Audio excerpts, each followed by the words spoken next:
আপনারা এখানে গ্রামের একটি স্কুলের ছবি দেখতে পাচ্ছেন, যেখানে অনেকগুলো আলাদা আলাদা শ্রেণীকক্ষ আছে। আমার প্রশ্ন হলো, এখানে কতগুলো বিল্ডিং এবং কতগুলো সেন্সাস হাউস আছে? এক্ষেত্রে আপনাদের জানিয়ে রাখি, যখন কোনো বিল্ডিং একই পারপাস ইউজ হবে তখন কিন্তু সেখানে একটাই বিল্ডিং একটাই সেন্সাস হাউস হয়।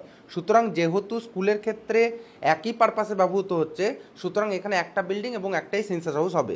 তো চলুন দেখে নেওয়া যাক এইচএল অ্যাপের মাধ্যমে কিভাবে আপনারা এই স্কুল বিল্ডিংয়ে সার্ভে করবেন। যেহেতু স্কুলের ক্ষেত্রে একটাই বিল্ডিং এবং একটাই সেন্সাস হাউস, সুতরাং আমরা এখানে প্রথমে একটা বিল্ডিং নাম্বার দিয়ে দেবো। ক্ষেত্রে আপনাদের বলে রাখি, সাপোজ আগের যে বিল্ডিং নাম্বারটা ছিল সেটা ছিল CN132, সুতরাং এখন যে বিল্ডিং নাম্বারটা হবে সেটা হবে CN133। এরপর যেহেতু একটা নতুন সেন্সাস হাউস নাম্বার হবে, সুতরাং এখানে আমরা নিউ করব। নিউ করলে আগের যে সেন্সাস হাউস নাম্বারটা ছিল তারপরের যে নাম্বার সেটা অটোমেটিক্যালি জেনারেট হবে। এরপর দেখুন নেক্সট করলে আপনাকে জানতে চাইবে আপনি কি সেলফ এনুমারেশন করেছেন, তাহলে এক্ষেত্রে নো করতে হবে। এবার নো করার পরে ওই যে স্কুল আছে সে স্কুলের যে ফ্লোর সেটা আমি সাপোজ এখানে সিমেন্ট দেখালাম। এরপর যে স্কুলের দেওয়াল সেটা আমি এখানে বার্ন ব্রিক দেখালাম 8 নম্বর অপশন। এরপর দেখুন স্কুলের যে রুফ ছাদ সেটা আমি কংক্রিট দেখালাম 9 নম্বর অপশন।